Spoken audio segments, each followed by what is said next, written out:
Welcome to the Financial Planners South Africa podcast, a show dedicated to driving the positive evolution of financial advice, specifically in South Africa. To join a global community of financial advisors, sharing and learning with one another to drive the positive evolution of financial advice, head to xyadvisor.com.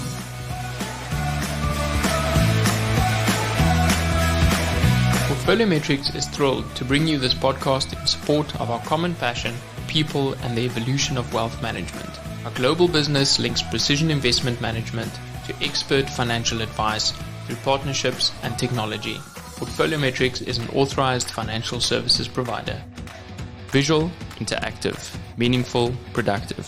4 values underpinning Asset Map, a financial planning platform loved by advisors and their clients. This episode is proudly brought to you by Alan Gray. They say it's important to live for today. Although that might be true, we can't forget to plan for tomorrow. There's a lot of it left, after all. Alan Gray is an authorized financial services provider. Visit www.alangray.co.za to learn how we build long-term wealth for clients.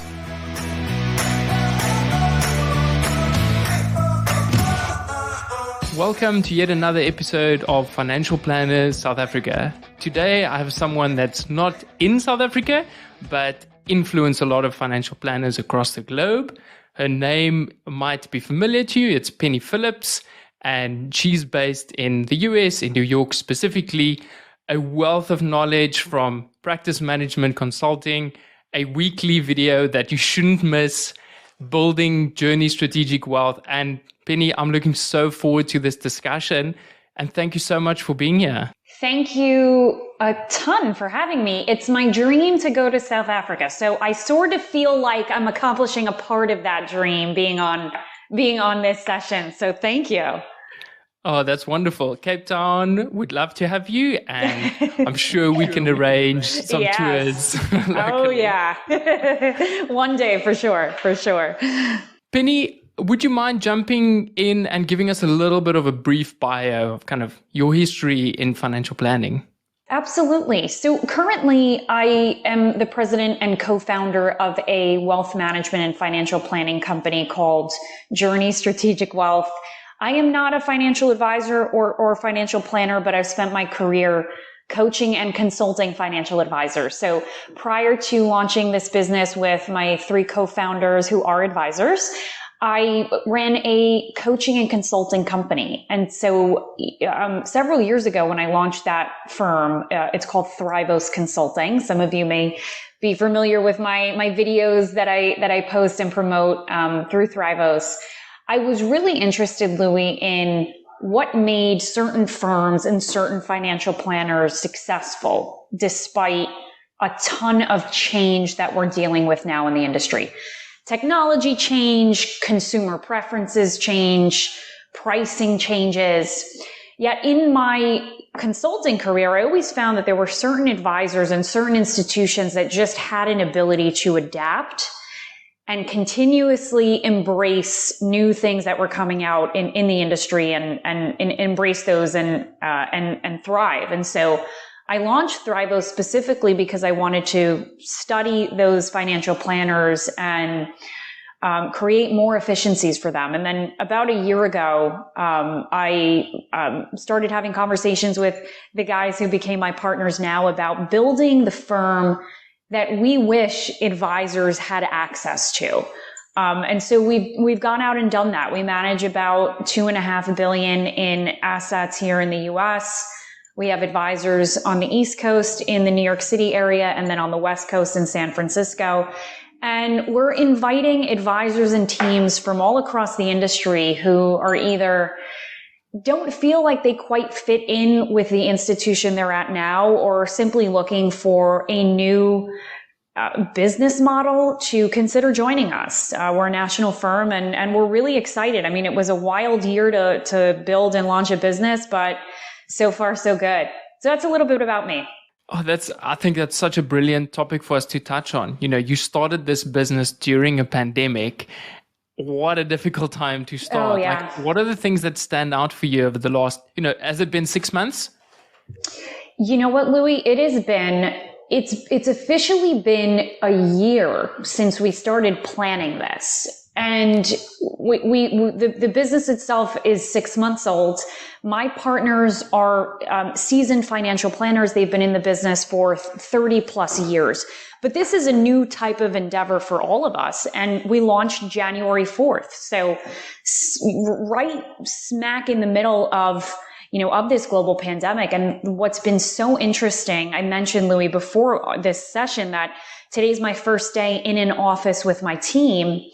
What I'm noticing is, as difficult as it was to all work from home and launch a business virtually, we adapted and really got used to that. It's almost taking us now time to readjust to working back in an office physically in the same room together. So it's just interesting as a professional how you adapt to the circumstances around you. That was definitely the most difficult part of this, though, not being able to be with my team as we launched.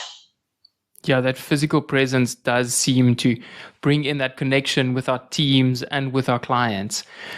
You talk so much about, developing your team, and actually within our business, we use your professional development framework, and it's made a massive difference. Awesome. How have you constructed that professional development? Is that just something you've managed to take from other industries, or how did you craft your thinking around that?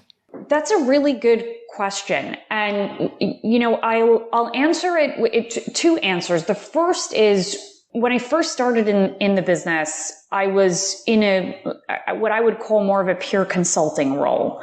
I worked for a large company at the time. This is going back over 10 years ago now, but I worked for New York Life, a company you may have heard of, and I consulted internally for them. And what I noticed about consulting on practice management is that you are required as the consultant to have the answers, right? There's a problem, and then there's a solution, and the solution is usually based on something that has worked in the industry for, the last 30 years. We present it as a solution and we move on. And what I started to notice is that so many of the practice management concepts that were being taught to advisors were no longer relevant. And what I mean by that is, we're dealing now with a generation of not just advisors, but employees that think, look, act, succeed very differently. And so I'm talking about the millennial generation, the Gen Z generation, either the 20 to now 35-year-olds. And so the tactics that worked for employees 40, 50 years ago, when there was no, work from home option, where everybody went into an office and worked the 9 to 5, those tactics to keep those employees motivated are not going to work for this generation of team. And so what I started to realize is, number one, we needed to think differently about development, about how to motivate people. It needed to be very much aligned to what is unique about the next gen employee or the work from home employee. And we also needed to take a coaching, not consulting approach, meaning we needed to work with, and coaching is very different from consulting. In coaching, you work together with the subject to come up with a solution together. You co-create the solution. And so what I started to realize is the way in which we build a professional development framework has to be co-created with the team, so that we make sure that whatever we're introducing is going to motivate the employees, and we have to be forward thinking. And so that's how I've crafted most of the practice management programs that I've built. The professional development and human capital work I've done is probably the most interesting. And, when you get it right, it has the biggest impact on a company. It sounds like such a nurturing role to say, let's help you expand and grow in your career, as opposed to, the traditional come in, you're a sales representative and you need to go out to service clients. Exactly, Louis. And also, what I noticed with professional development in the past is it was very much focused on the leader, right? The leader comes into the meeting.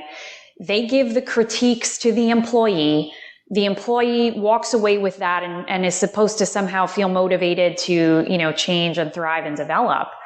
And what if we put development in the hands of the employee and allow them to, reach their highest potential simply by supporting them and helping them develop as a strategic thinker. And so it's a tiny nuanced difference, but it makes all the difference when you empower employees to own their own development. And I talk a lot about that.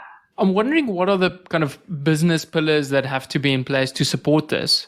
I'm wondering if a business is not growing fast enough, can they create a career path for a younger employee? What are those things that stand out for you? That's another really good question. And I think we, as an industry, and it doesn't matter what country you're in, we're, obsessed with this idea of growth for growth's sake. And we put a lot of pressure on financial planners and advisors who are running a business to not just be great financial planners and marketers, but also be great business owners and strategic thinkers and CEOs. And when you have a really strong sales skill set or client service skill set, that doesn't always translate to a great leadership or business ownership mindset or skill set. And so the one thing I talk a lot about is the reason I see so many firms plateau at a certain point and stop growing is because a couple things. Number one, the financial advisor has tried to straddle both roles, right? Building the business and also doing what they do best, rainmaking and serving clients. And what I say to advisors all the time is, it's perfectly okay to choose one or the other. You can own the business and run the business, from a leadership standpoint without actually having to do all the operational stuff. And so if you want to really lean into that rainmaking role, you need to free up more of your time to do that. And so you actually do that not by hiring other advisors and rainmakers, but by creating more capacity for yourself to be able to do what you do best. In other words, if you're really good at growing the practice, your initial thought should be, I need to create more space for myself to double down on what I do best. Most advisors think of it the opposite way because we've taught them that way. We teach them, you immediately have to go out and hire another advisor just like you. And oftentimes that model doesn't work. And so I think planners need to think about their own development just as much as they think about an employee's development. And the answer isn't always bringing in another revenue generator. Sometimes it is leveraging your own skill set to continue to help the business grow past whatever plateau you've hit. I think that's so true. Part of it is you want to create this culture and you want to bring people in that are like-minded, and we tend to like people that are the same as us. And then, then there's a copy of the original founder. But at the same time, the skill set that you need to maybe start out a firm versus growing and expanding, those are two really different skill sets. Do you train that within your existing group, or do you say, hey, like you've been saying, let's double down on our strengths. Let's kind of create that, real focus and bring in more people. How do you do that if you have limitations on the amount of people that you can bring in? It's the $1 million question, right? How do you do this really logistically? And so there's a couple things I always tell planners and advisors to think about. The first being, we think very tactically in this business because it's a sales business. I mean, yes, we're in the business of serving people and providing financial plans and wealth management services, but at the end of the day, we leverage our sales skills to be able to do that. Because of the history of our business, most leaders in the industry tend to think very tactically, right? We hire people based on a job description that has tasks. We think about the tasks we have to complete. And what oftentimes happens is we build businesses and teams with a lot of very tactical thinking people. And so one strategy that I recommend advisors deploy is give everybody on your team, and it's a long way of saying, Louis, the answer is yes, you can teach strategic thinking and critical thinking ability, which is what you need to be able to grow the business. You need to have everybody from your receptionist to your service associate to your marketing person able to understand what results are we trying to achieve as an organization? And how can I help get us to those results? And here's the difference between somebody who thinks tactically and somebody who thinks strategically. Let's say you have a service person who is responsible for processing new business. Somebody tactical would think about, okay, I'm going to continue to do things the way we've always done them with the process that we established 5 years ago. Somebody strategically thinking would think, you know what, I'm not sure if this process is going to work if we continue to add the number of clients that we've been adding the last couple years. How can I find efficiencies so that there's less required of me and more automation? So if everybody on a team thought like that, then we'd be able to find scale and capacity when otherwise we would hit capacity. And so that's one thing I want advisors to do more of. Teach others to think strategically. And then the second thing I'd say is don't be afraid to hire at a certain point somebody to come in and manage operations for you. It's not a wasted expense. So I would say those two things I think advisors need to put more thought towards. It's that old adage of, spending time working in the business versus working on the business and saying, hey, we need to be cultivating this mindset. I think there's an element of that, that could potentially backfire as well. Someone that are just like chasing strategy and saying, okay, now it's this route and that route. So, wonder what you think about that. It's a fine line, right? Like we want to create this culture of autonomy, of self-development, of everybody thinking 10 steps ahead. That's the ideal. And one trick I always tell teams is when you're thinking about making a decision about the business, should we deploy this marketing strategy?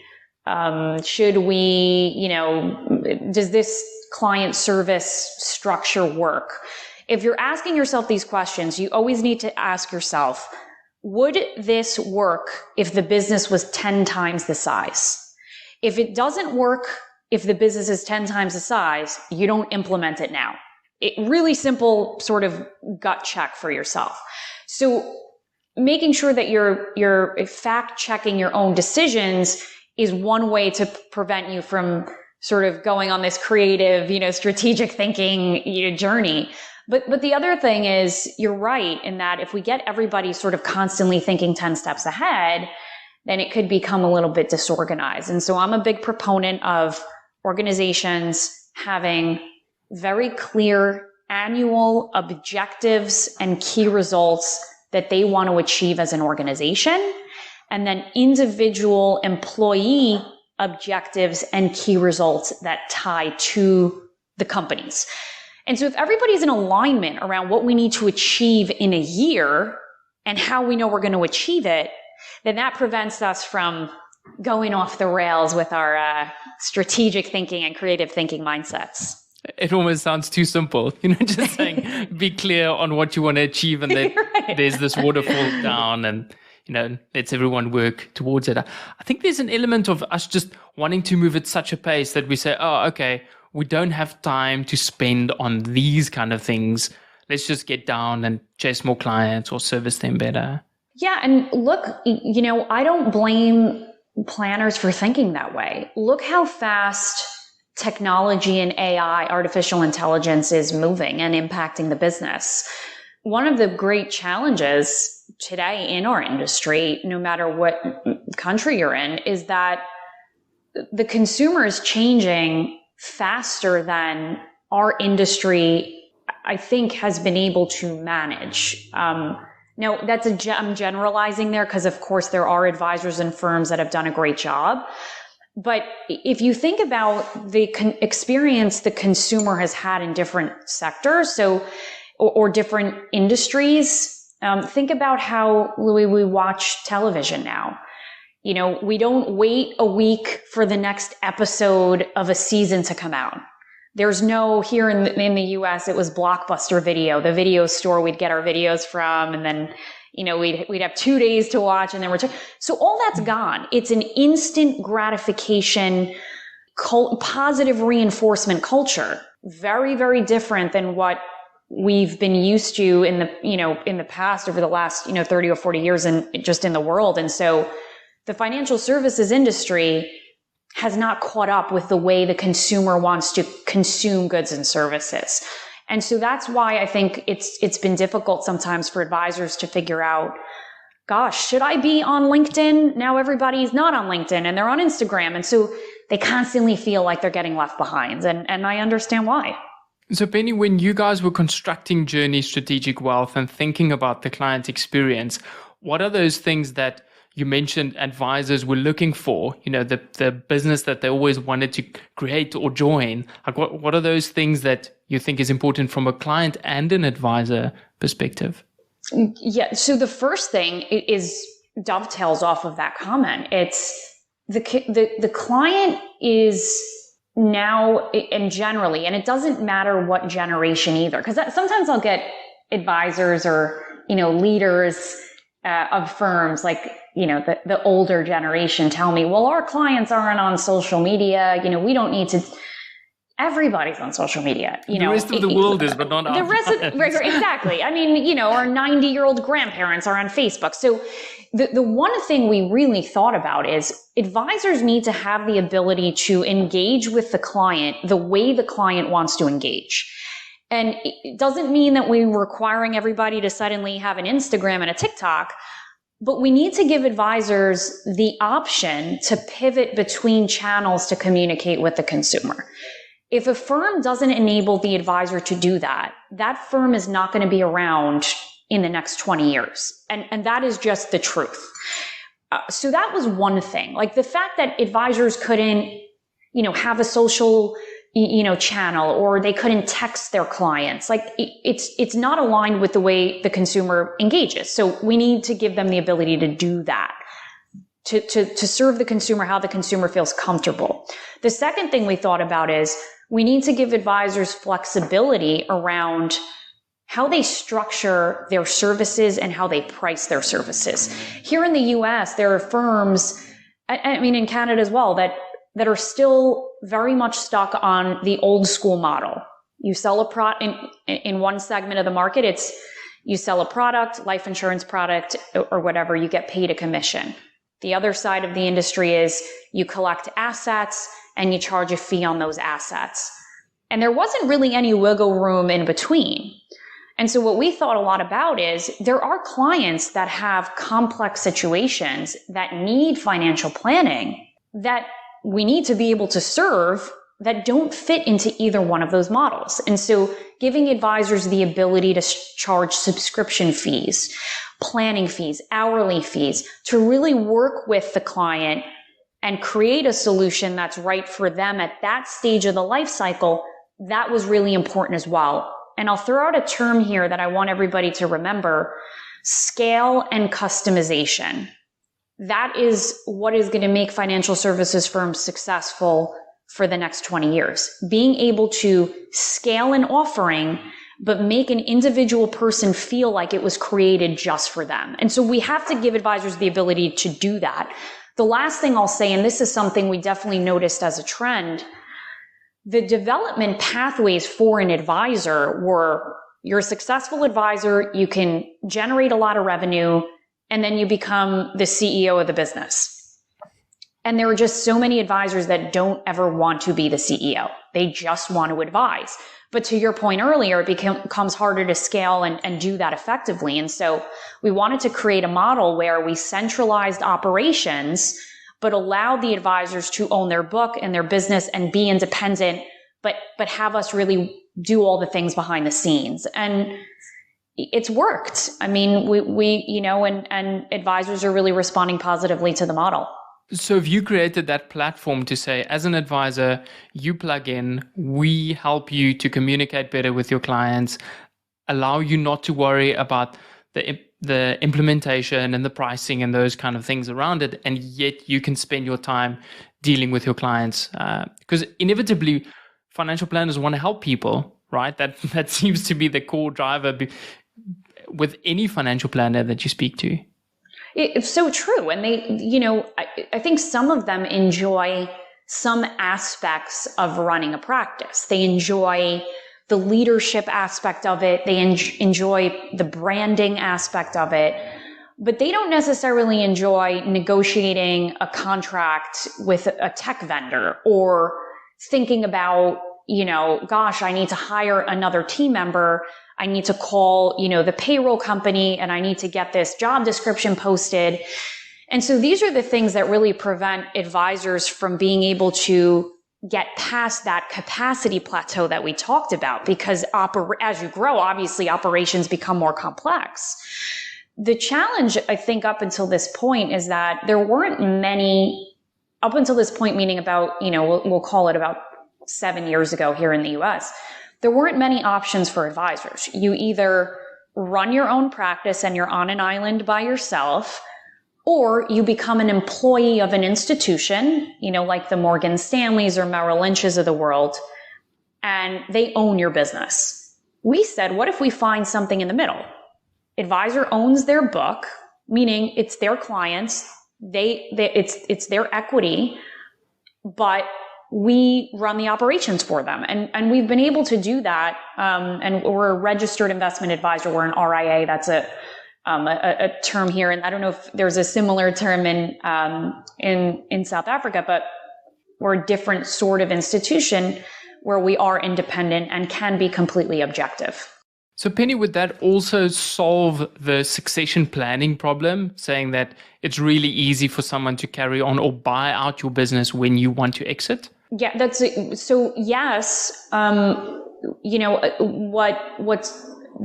challenge in some of these bigger institutions is that there are limitations. There's limitations around who you can sell the business to. I mean, if you work at an insurance company, the company owns the insurance contracts, you're going to sell the business. And I quote, if you could see me, I'm quoting, you sell the business essentially to somebody internally for a, agreed upon multiple. And that model worked until it didn't anymore. And, the M&A activity in our industry is at an all-time high. People are realizing that if they leave these big firms, if their relationships are really strong with their clients, not only do they have the ability to continue the business, but monetize the business when they're ready to retire. And I think because firms are so big and trying to manage, a huge problem, which is we have a ton of retiring advisors in our industry, there aren't a whole lot of solutions for, the individual practice that wants flexibility. So with Journey, we really work alongside the advisor to determine the timeline. If an advisor is not thinking about, retiring for the next 25 years, why would they sell their book of business right now? We don't want to force an advisor to do that. If they want support in finding, a successor, if they want capital to be able to expand so all options are on the table. And I think that having flexibility to do that honors the experience that the advisor wants to have and wants their clients to have versus being forced to do something by some big institution that, really doesn't care about you. Yeah, it's the exact same problem we see in South Africa. It's getting an aging group of financial advisors. But the problem we have is that we don't have enough younger financial planners. And, part of the show is about keeping people motivated to just stick it out. I speak to so many people saying the first 10 years were really difficult. I had all these challenges. I stuck it out. And now I get to make a massive difference in the life of my clients. And, it's also personally very fulfilling. Are you balancing out Journey Strategic Wealth with a group of younger financial planners, or how have you solved that part of the equation? Yeah, we span the entire generational spectrum, right? We have my senior partner who's been in the business a really long time, 40 plus years, has seen it all.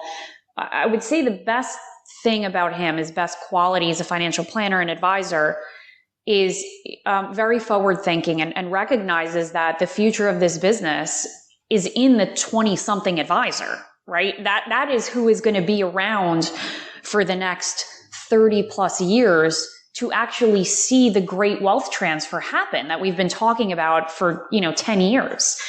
And so we are, I would say most of us are in our 30s, early 40s, early 20s. And it's been incredibly rewarding to build it with people from sort of all over the spectrum bringing different experiences. But we are a younger firm. We're a female majority firm. And so those two things are actually quite rare in our business. The one thing that's important, if anyone listening is sort of thinking about this challenge, is you have to get rid of any preconceived notions about what you thought your business would look like. And let me explain that. When I was coaching older advisors who had, let's say 5 to 7 years left in the business, I noticed that they were very almost resentful about how quote unquote easy it's been for the younger generation. And I challenged them on that because it has not been easy. We've grown up in a world where you can't just cold call people anymore, right? There's do not call lists. There's no answering machines, at people's houses. So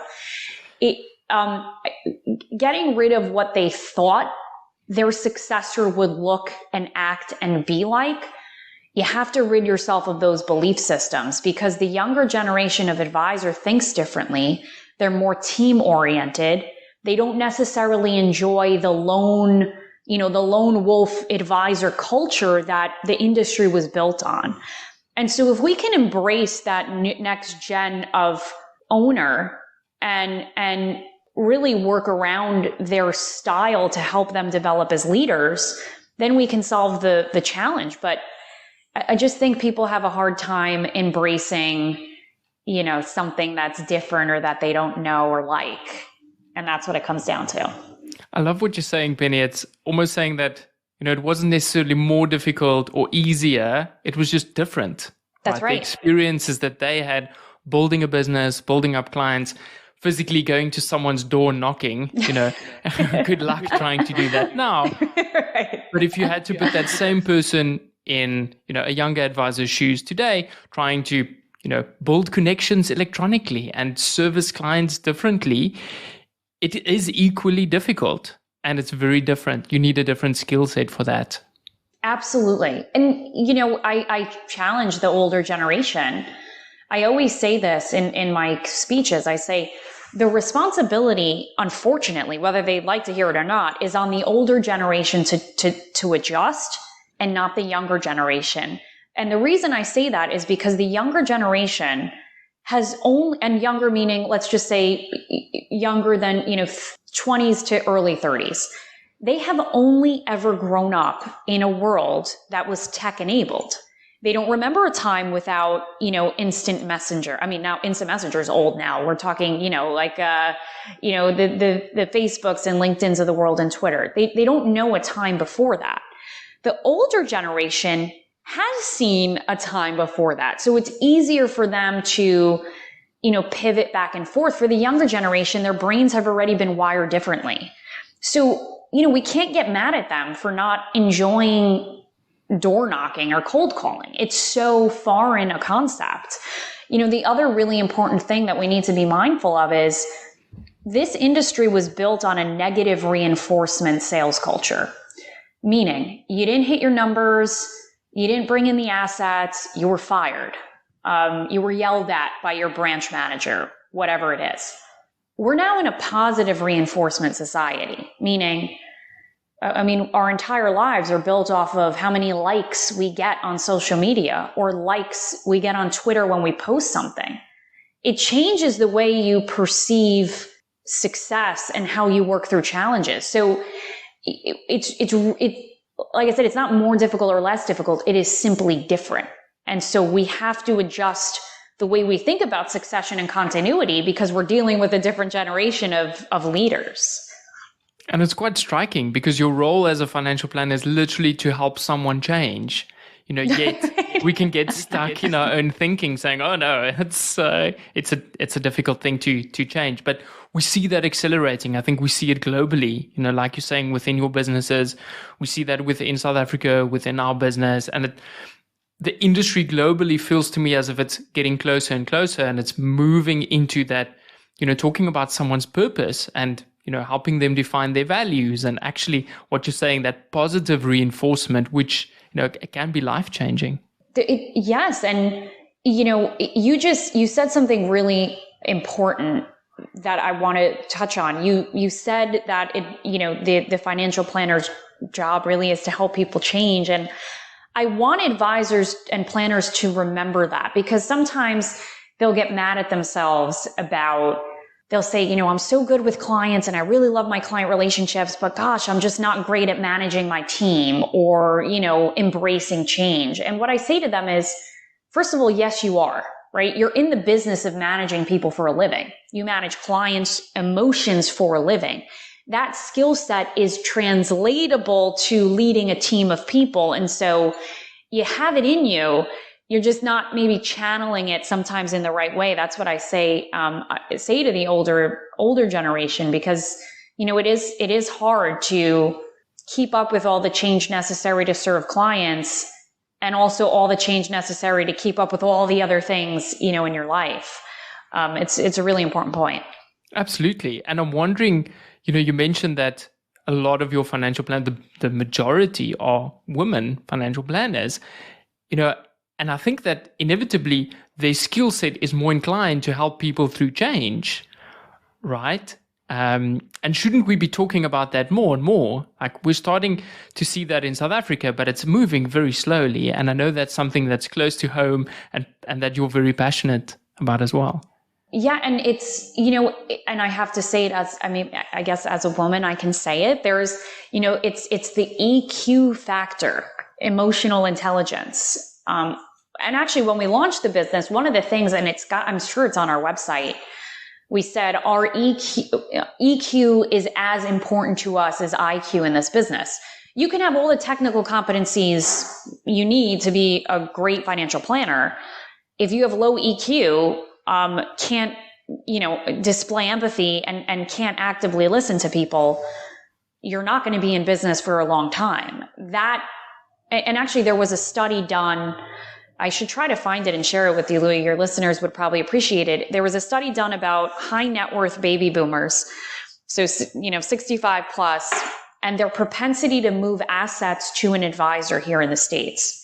And what the study did is it looked at the EQ and IQ of advisors. So how credentialed they were, how good they were at getting, positive returns and all that good stuff.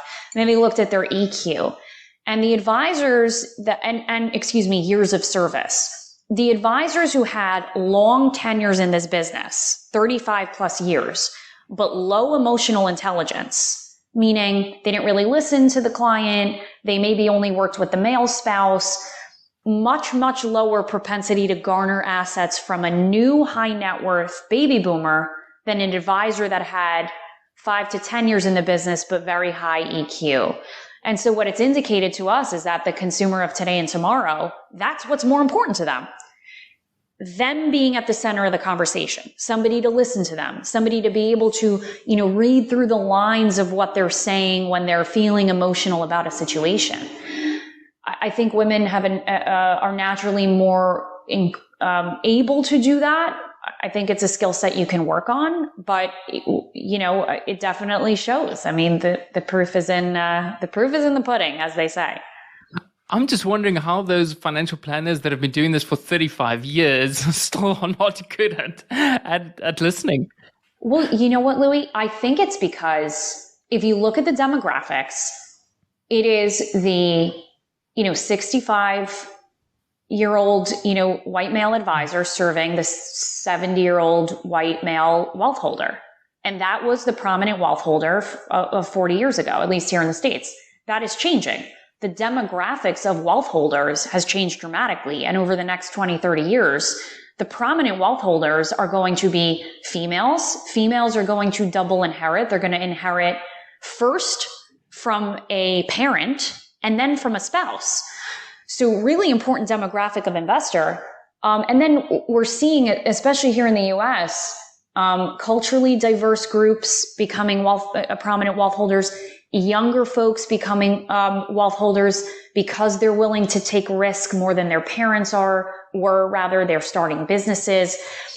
And so as that changes, the demographics of the wealth holder and investor, the skill sets of the advisors are naturally going to have to change to be able to serve them. So we're still not there yet. That great transfer hasn't yet happened, but it's happening. It's starting.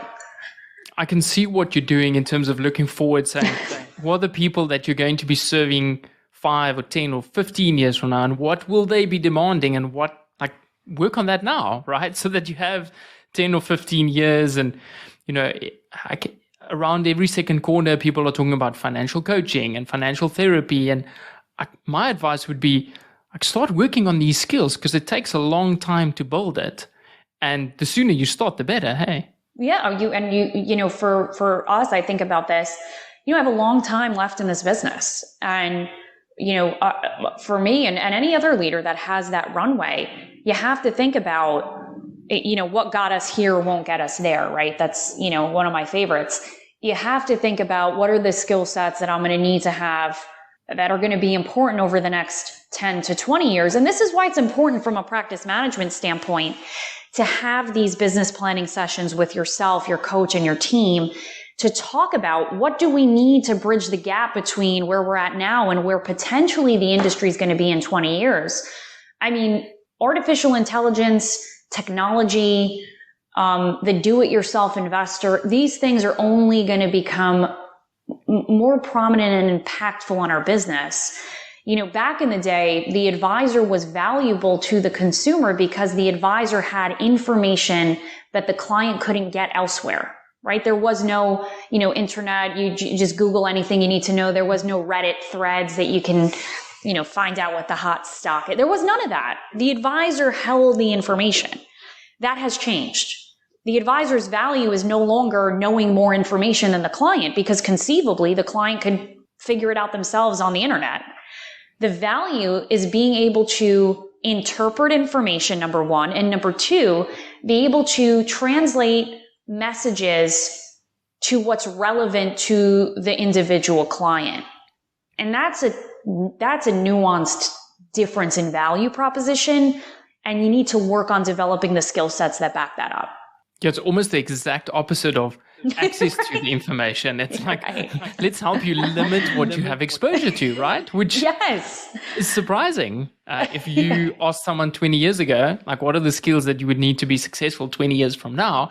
I'm wondering, like, how many people got it completely right? Probably no one, but the ones that said, these are the skills that might be helpful, and painted a vague image of what the future looked like, and then kind of were almost correct. That's probably more valuable than being 100% correct of, what the future of financial planning is going to look like.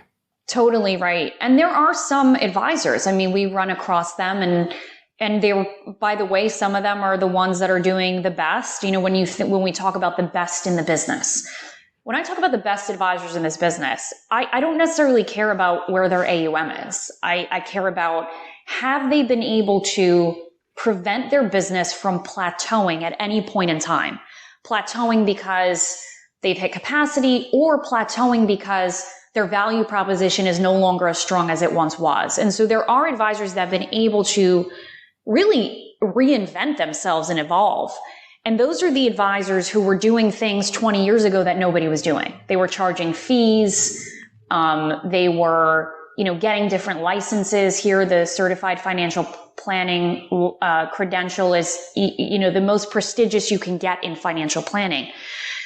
It's become much more popular now with firms actually mandating that. But there were advisors doing that years ago. There were advisors who were, I think this is a neat idea, getting trained as life coaches and personal coaches, and using that.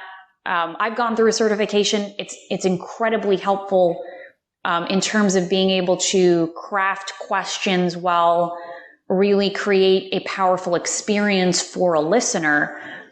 There were advisors going through that type of training 20 years ago, and people thought they were crazy. And you can't get a more valuable skill set than that in today's day and age. Yeah, the Jeff Bezos of financial planning, like who are those people that... Exactly. And if you look at what he said, is it's not about what to focus on, it's about what you shouldn't be focusing on. Exactly right. And I think, when we think about that, the issue around access to too much information, I think teaching clients how important it is to I say, have JOMO instead of FOMO. So FOMO is the fear of missing out. And the fear of missing out fuels so many decisions, not just in our personal lives, right? But I shouldn't go to the party, but I'm going to go to the party on a work night. But, it fuels so much of an investor's decisions around things like, here in the States, it's GameStop and all these, stocks that people are just literally investing in because other people are investing in it. Advisors need to teach the joy of missing out, right? JOMO. So important to teach the investor how to protect themselves from themselves and how to filter out noise and how to read through headlines and pass the things that are not relevant to them because it's not going to have a material positive impact on their financial plan. And that's a role that I think most advisors never expected to have to be in. And that's why it's hard to adjust from being the all-knower, to the supporter and mentor of the investor. So it's a slight difference, but it's hard to change what you thought you were as an advisor. Yeah, that image of a cheerleader comes to mind. Hey, right? Helping someone to be able to give themselves the permission to say no. Yes. Because actually, I think it comes down to that, saying no. With the help of my advisor, I'm really clear on what my objectives are, what my purpose is, and I'm aligning my finances to that, as opposed to saying, hey, what's everyone else doing? And let's just copy that and hope it works out. Exactly. And, and also, advisors are facing something that we never train them for. This idea that, you go on Twitter or wherever and you see that it seems like everybody is doing great and making all this money. And it's this constant feeling of like, am I doing enough? I'm not doing enough, and self-doubt. And look, that's why we have financial planning as a discipline, because we are able to provide a pathway that is in some cases foolproof as long as the investor sticks to the plan. And so now advisors are having to sort of navigate, the emotional toll of seeing someone else's seemingly perfect life on social media and feeling like you're not living up to it. And that's just a dynamic I think we weren't prepared for as an industry. It strikes me that, in economics, we talk about the rational investor. And I think everyone agrees that there is no such thing. But yet in financial planning, we assume that someone's going to stick to the plan. But in reality, no one sticks to a plan. And look, it goes back to the instant gratification. Like the way the investor, the client talks about his or their goals now is different than the past. In the past, like I think of my parents and grandparents' generation, all they could think about was, I want to save up as much as I can to get to retirement, to give my kids the best life they could possibly have. We are, and I don't mean it in a negative way, we are a more selfish society now than we ever were. It's much more about how can I live life to the fullest today? Tomorrow isn't promised. I want to go to Thailand on my holiday and, I don't want to maybe buy a house because it's too. So the way we think about what we want and what fulfills us is different. And that inevitably is going to impact the way we think about a financial plan. Sticking to a 30-year plan and waiting for the payoff when you're 60 is not as appealing to the younger generation. So advisors have had to change the way they think about planning to meet the client goals.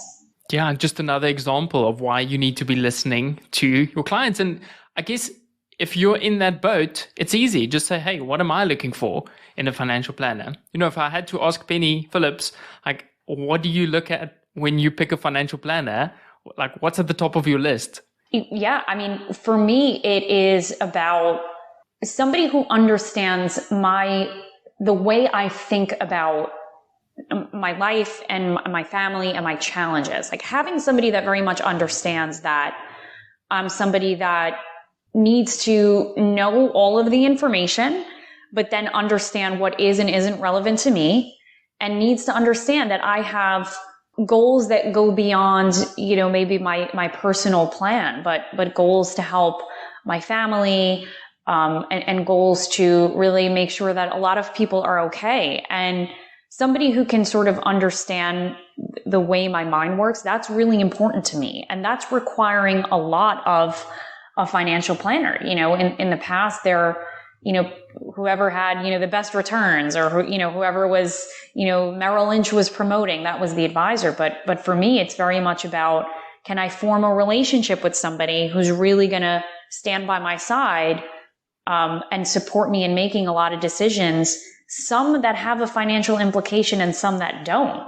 I mean, when we're making a decision about, healthcare for our parents, let's say, or helping them navigate a decision, that may not have a financial implication for me, but it has an implication on my family. And so that's why financial planning is so important, because it's not just about investments or cash flow or any individual thing. It's the compilation of all things that impact somebody's life. And so somebody who understands that, that's important to me in a financial professional.